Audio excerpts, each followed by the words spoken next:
नमस्कार, मैं हूं डॉक्टर अन्नपूर्णा सिंह और आज हम बात करेंगे एनवायरमेंटल इम्पैक्ट असेसमेंट के बारे में। एनवायरमेंटल इम्पैक्ट असेसमेंट से रिलेटेड ये मेरा पहला इंट्रोडक्टरी वीडियो है।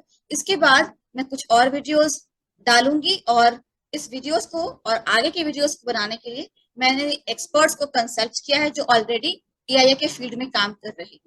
So today is my first video on EIA. It is the introductory video. I'll post a couple videos more after this, and I have consulted two experts who are already working in the field of EIA to make these videos. All my videos will be based on the EIA notification of 2006, which is currently being followed in India. Impact Assessment Part 1 Introduction. Environmental Impact Assessment or EIA is a tool used to identify the environmental, social, and economic impacts of a project prior to decision making. It's important to keep in mind this wording, prior to decision making.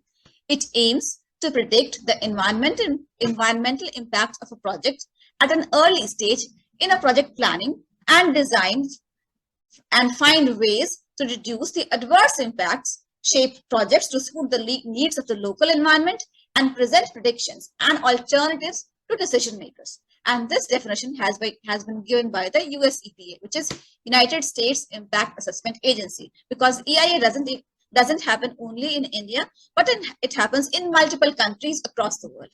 It is a formal process to predict the impact of human development activities and to plan appropriate measures to eliminate or reduce adverse effects and to augment or enhance the positive effects. And this definition has been given by the FAO, that is Food and Agriculture Organization of the World. Another definition, which is the simplest definition, which you must remember for writing in an exam, is EIA is a systematic process which helps to predict the positive and negative impacts of a developmental project on the surrounding environment. EIA in India is notified under the Environmental Protection Act of 1986, EPA 1986. तो environmental impact assessment क्या है? US EPA ने एक definition दी कि environmental impact assessment एक tool है जिससे कि इन्वायरमेंटल, सोशल और इकोनॉमिक इम्पैक्ट जो प्रोजेक्ट के होंगे वो प्रोजेक्ट के डिसीजन मेकिंग से पहले पता लग जाए।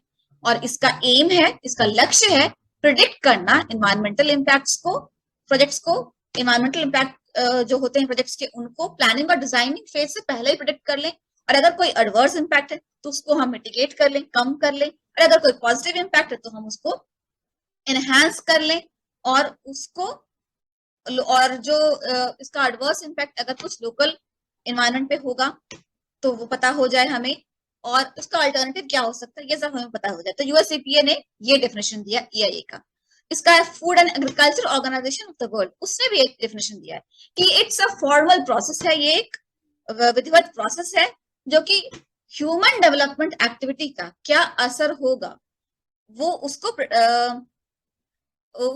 प्रिडिक्ट करने के काम में आता है, और उसके लिए अप्रोप्रिएट मेजर्स क्या होंगे जिससे कि हार्मफुल इम्पैक्ट को रिड्यूस किया जा सके, कम किया जा सके, और पॉजिटिव इम्पैक्ट को बढ़ाया जा सके। तो उससे रिलेटेड ये एक प्रोसेस है, ये फूड एंड एग्रीकल्चर ऑर्गेनाइजेशन ने दिया। ये का एक सिंपल से डेफिनेशन है जो आप सब याद रख लीजिएगा जब भी एग्जाम में क्वेश्चंस आए। EIA is a systematic process which helps predict the positive and negative impacts of any developmental project on the surrounding environment. तो इन्वायरमेंट के आसपास जो भी पॉजिटिव या नेगेटिव इम्पैक्ट है उसका सिस्टमैटिक, उसको जांचने का सिस्टमैटिक प्रोसेस है ये। और EIA का जो नोटिफिकेशन है वो environment protection act 1996, EPA act 1996 जो है उसके अंतर्गत EIA के बारे में सारी डेफिनेशन हो गई। अब EIA फॉर डेवलपमेंट प्रोजेक्ट्स, तो उसमें स्टेजेस कैसे होते हैं? सो EIA for development projects. So the first stage is screening. At the screening stage, it is determined whether an EIA is not required for the project or an EIA is required. So there are certain categories of project that must undergo EIA. So if the project falls in those categories, then the EIA is required. If the project doesn't fall under those categories, then the EIA is not required and you can go ahead with the project. When EIA is required, there are multiple layers. First is category A projects. For category A projects, the appraisal happens at national level by the Impact Assessment Agency Expert Appraisal Committee. So these are all national projects. Then there is category B projects. There the appraisal happens at the state level, and then at the state level there are two categories: B1, for which EIA is mandatory, EIA is required, and B2, for which EIA is not required. Now, how is B1 different from B2? When the scale of a project is so small that it is considered that the project at this small scale will not cause much environmental change or damage, then it falls under the B2 category and EIA is not required. But under the B1 category, the project scale is big enough and a detailed EIA would be required. तो ये basic steps हैं जो आप जरूर याद कर लीजिए. पहले तो EIA की डेफिनेशन याद कर लीजिए और फिर ये बेसिक स्टेप्स है, और उसके बाद डिटेल्ड और मैं अगले वीडियो में बताऊंगी. पर पहले ये बेसिक स्टेप्स समझ लीजिए. कोई भी प्रोजेक्ट होता है, छोटा या बड़ा, तो पहले उसका स्क्रीनिंग स्टेज होता है. स्क्रीनिंग स्टेज में क्या होता है, कुछ इंडस्ट्रीज हैं जो लिस्टेड हैं कि इनको डिटेल्ड EIA की जरूरत पड़ेगी. अगर आपका प्रोजेक्ट उस इंडस्ट्री के लिस्ट में आता है तो फिर आपको EIA की जरूरत पड़ेगी. अगर उस लिस्ट में आपका प्रोजेक्ट नहीं है, जो लिस्ट में EIA को, जिस लिस्ट की इंडस्ट्रीज को EIA चाहिए ही चाहिए, उस लिस्ट में अगर आपकी इंडस्ट्री नहीं आती है तो EIA रिक्वायर्ड नहीं है. आप जाइए, अपना काम कीजिए, प्रोजेक्ट को आगे बढ़ाइए. जब EIA रिक्वायर्ड होगी तब फिर और कई स्टेजेस होते हैं. कैटेगरी ए प्रोजेक्ट, अगर आपका प्रोजेक्ट कैटेगरी ए में आता है तो वहां पे अप्रेजल जो है EIA का वो नेशनल लेवल पे होगा. National level impact assessment agency के थ्रू होगा, और एक्सपर्ट अप्रेजल कमेटी, जो नेशनल लेवल की एक्सपर्ट अप्रेजल कमेटी है, वहां आपको जाना होगा. Category A project. Category B project जो होता है वो स्टेट लेवल के प्रोजेक्ट्स हैं और उनका अप्रेजल स्टेट लेवल पे होता है. और फिर उसमें दो स्टेजेस हैं, दो कैटेगरीज हैं, B1 और B2. B1 को EIA चाहिए होता है, उसको डिटेल्ड EIA करना पड़ेगा. B2 को डिटेल्ड EIA नहीं करना पड़ता, क्योंकि अगर वो प्रोजेक्ट का साइज इतना छोटा है कि मान लिया जाता है कि इतने छोटे प्रोजेक्ट साइज में कोई सीरियस एनवायरमेंटल चेंज या डैमेज नहीं होगा, तो उसको EIA से फिर एग्जेम्प्ट कर दिया जाता है स्टेट लेवल पर ही, और उसको फिर आगे अपना काम, अपना प्रोजेक्ट को आगे बढ़ाइए, तो वो कुछ नहीं करना पड़ता उसको ज्यादा. अब है some common definitions related to EIA. Some common definitions related to EIA. Environmental impact statement. ये क्या होता है? What is environmental impact statement? An environmental impact statement or EIS is a document prepared to describe the effect for proposed activities on environment. Environment means land, water, air, structures, living organisms, environmental values at the site, and the social, cultural, and economic aspects. Impacts could be negative or positive, and EIS describes impacts as well as ways to mitigate or lessen the negative impacts. तो environmental impact statement क्या होता है? ये एक document होता है जो तैयार किया जाता है for to describe the effects of कि उस जो proposed प्रोजेक्ट है उसका environment पे क्या असर पड़ेगा, उसको समझाते हुए एक document तैयार किया जाता है. और environment का मतलब यहाँ क्या होगा कि जमीन है, पानी है, हवा है, जो स्ट्रक्चर्स, बिल्डिंग्स वगैरह उसके आसपास हैं, जो लिविंग ऑर्गेनिजम्स हैं, या उस साइट की कोई एनवायरमेंटल वैल्यू है, कुछ स्पेशल कोई बायोडाइवर्सिटी हॉटस्पॉट है वो साइट है उसके आसपास, और उसका सोशल एस्पेक्ट, उसके आसपास जो लोग रहते हैं उन पे क्या असर होगा, कल्चरल एस्पेक्ट्स पे भी क्या कोई असर होता है, और ऑफ कोर्स इकोनॉमिक एस्पेक्ट्स, क्योंकि पैसा की वैल्यू, उस प्रोजेक्ट में पैसे की वैल्यू है कि नहीं, प्रोजेक्ट लगाने से उतना फायदा होगा कि नहीं.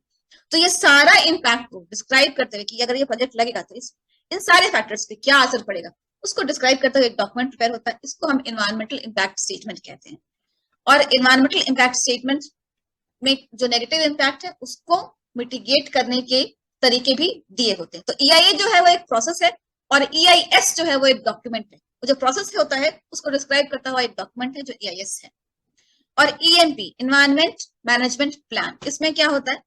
Environment Management Plan is a guidance document used to measure and achieve compliance with projects' environmental protection and mitigation requirements, which are typically required for project permits and approvals. तो Environment Management Plan जो है वो एक guidance document होता है, और उस document की मदद से जो environmental protection के लिए जो guidelines दिए गए हैं उस project से जुड़े हुए, उनको अचीव करने में और उनको measure करने में कि कितना हम उसको अचीव कर पाए हैं, और अगर कोई नेगेटिव इम्पैक्ट है तो उसको भी रिड्यूस करने में वो मदद करता है वो डॉक्यूमेंट. और ये डॉक्यूमेंट की जरूरत बहुत जरूरी होता है, जरूरत पड़ती है जब प्रोजेक्ट की परमिट या अप्रूवल लेना होता है. प्रोजेक्ट को जब एक्सपर्ट अप्रेजल कमेटी के पास भेजते हैं तो उसके साथ हम एक एनवायरमेंट मैनेजमेंट प्लान भी भेजते हैं कि कैसे इस प्रोजेक्ट से अगर कोई नेगेटिव इम्पैक्ट हो रहा है तो उसको कैसे हम कम करेंगे, और अगर प्रोजेक्ट से कोई पॉजिटिव एनवायरमेंटल इम्पैक्ट हो रहा है उसको कैसे हम और बेटर करेंगे. ये एनवायरमेंट मैनेजमेंट प्लान में होता है. नाम ही है environment management plan. some more definitions. So environment monitoring program. So what is an environment monitoring program? Environment monitoring program or environmental monitoring program refers to a document outlining systematic sampling of air, water, soil, biota in order to observe and study the environmental impacts of a project as well as to derive knowledge from this process in the construction and implementation phase of a development project. It helps identify any unanticipated impacts of a project and make provisions to mitigate the same. तो environment monitoring programme क्या होता है? Monitoring का मतलब कि constantly आप उसको monitor करें, कॉन्स्टेंटली आप उसको देख रहे हैं. सो इन्वायरमेंट मॉनिटरिंग प्रोग्राम एक डॉक्यूमेंट होता है, उसमें सिस्टम लिखा होता है, उसके तहत आप air, water, soil, noise, biota मतलब फ्लोरा एंड फौना, उन सबको मॉनिटर करते हैं. उन सबकी टेस्टिंग कंटिन्यूअसली प्रोजेक्ट के कंस्ट्रक्शन फेज में और इम्प्लीमेंटेशन फेज में आप करते रहते हैं ताकि आपको पता चल सके कि इस प्रोजेक्ट से कोई नेगेटिव इम्पैक्ट तो नहीं हो रहा है, या हो रहा है तो आप उसको तुरंत मिटिगेट कर लें. या ऐसा होता है कि एनवायरमेंट मॉनिटरिंग के दौरान आपको कुछ ऐसा नेगेटिव इम्पैक्ट उस प्रोजेक्ट का पता चलता है जो शुरुआत में आपको पता नहीं चल पाया. तो इसलिए एनवायरमेंट मॉनिटरिंग करते रहना चाहिए. और एनवायरमेंट मॉनिटरिंग जो होती है वो एनवायरमेंट मॉनिटरिंग प्रोग्राम के तहत होती है. बेसिकली वो सेट ऑफ गाइडलाइंस है, उसके थ्रू आपको कांस्टेंट एनवायरमेंट मॉनिटरिंग करते रहना होता है. फिर है EAC, एक्सपर्ट अप्रेजल कमिटी. ये क्या होता है? What is an EAC? So an expert appraisal committee is a committee of environmental and social sciences experts whose primary role in the environmental clearance process is to give recommendations to the Ministry of Environment, Forest and Climate Change, MOEFCC, on project proposals after considering the potential impacts of the project. और सिर्फ MOEFCC नहीं बल्कि expert appraisal committee जो होती है वो central और state level दोनों पे होती है. और उसका काम होता है कि जो भी इन्वायरमेंट इम्पैक्ट स्टेटमेंट या इन्वायरमेंट मैनेजमेंट प्लान, पूरे प्रोजेक्ट के सारे डॉक्यूमेंट्स उनके पास आते हैं और फिर जो प्रोजेक्ट प्रोपोनेंट है वो एक्सपर्ट अप्रेजल कमेटी के सामने एक प्रेजेंटेशन देता है. और उस प्रेजेंटेशन पर और उस डॉक्यूमेंटेशन के बेसिस पे एक्सपर्ट अप्रेजल कमेटी इस नतीजे पर पहुंचती है कि ये प्रोजेक्ट को आगे क्लियरेंस मिलना चाहिए या नहीं. और फिर वो प्रोजेक्ट को अगर रिकमेंडेशन देती है, वो जो एक्सपर्ट अप्रेजल कमेटी है वो अथॉरिटी नहीं होती, वो रिकमेंड करती है. और उसके रिकमेंडेशन के बेसिस पे ही आगे जो इम्पैक्ट असेसमेंट अथॉरिटी या इम्पैक्ट असेसमेंट एजेंसी है वो उस प्रोजेक्ट को क्लियर करती है. सेंट्रल लेवल पे ये ministry of environment and forest का काम होता है कि उस प्रोजेक्ट को क्लियर करना. पर क्लियर करने के लिए जो रिकमेंडेशन है वो एक्सपर्ट अप्रेजल कमेटी ही देती है, जहाँ सोशल साइंसेस के और एनवायरमेंट के एक्सपर्ट्स बैठे होते हैं और वो प्रोपोनेंट का प्रेजेंटेशन देखते हैं, वो उसकी डॉक्यूमेंटेशन चेक करते हैं और फिर वो उसको हाँ कर देते हैं कि आपका प्रोजेक्ट अप्रूवल के लायक है और फिर उसको आगे अप्रूवल मिल जाता है. कुछ और डेफिनेशन जो रह गई हैं. Appraisal. Appraisal means the detailed scrutiny by the EAC, that is Expert Appraisal Committee, or SEAC, that is a state level Expert Appraisal Committee, of the project application, the final EIA report, outcome of public consultations, including public hearing proceedings, before issuing recommendations for the approval or disapproval of project. As I mentioned earlier, appraisal is a process conducted by the Expert Appraisal Committee, either the central or state level, after considering the project application, the final EIA report, the outcomes of public hearing, and then they make recommendations for the approval or disapproval of the project. तो मैंने जैसा बताया expert appraisal committee का काम ही होता है सारा EIA, EMP, सारे रिपोर्ट्स को देखना, प्रेजेंटेशन को देखना और फिर फाइनली अप्रूवल और डिसअप्रूवल के लिए रिकमेंडेशन देना. वो अप्रूव और डिसअप्रूव नहीं करते हैं, वो रिकमेंडेशन देते हैं. अप्रूव और डिसअप्रूव जो होता है वो सेंट्रल और स्टेट लेवल पे अथॉरिटी करती है, ना कि expert appraisal committee. So there's a difference. IAA, Impact Assessment Agency. IAA is the agency, central or state, responsible for granting environmental clearance after evaluation, assessment and assessment of the EIA report. So EIA report का evaluation और assessment हो गया, उसके बाद जो Impact Assessment Agency है या authority है वो clearance दे देती है. The project proponent is given a chance to present the report, after which the IAA approves or disapproves it. तो प्रोजेक्ट प्रोपोनेंट ये सारा कुछ जो होता है एक्सपर्ट अप्रेजल कमेटी के सामने होता है. So the project proponent presents in front of the expert appraisal committee, and then they recommend it, and the finally impact assessment agency or authority gives the clearance. What are the objectives of EIA? EIA करते ही क्यों है? To predict the impacts of a project before decision making. तो कोई project जब लगा देंगे उसके बाद तो वो हो गया, उसके बाद तो नेगेटिव इम्पैक्ट्स दिखने लगेंगे ना. तो पहले ही EIA कर लेते हैं, एनवायरमेंटल इम्पैक्ट का असेसमेंट पहले ही कर लेते हैं ताकि उस प्रोजेक्ट के अगर कुछ नेगेटिव इम्पैक्ट है तो पहले ही हमें पता हो और हम उसके लिए जरूरी मेजर्स ले सकें. तो to prevent the damage to environment by suggesting alternatives, और अगर उससे कुछ एनवायरमेंटल डैमेज हो रहा है तो अल्टरनेटिव सजेस्ट करके उसको डैमेज को कम कर सके, to help maximise the positive environmental and social impact of project, and lots of projects have a positive and social positive environmental and social impact too, and we want to do EIA so that we can further enhance those positive environmental and social impacts.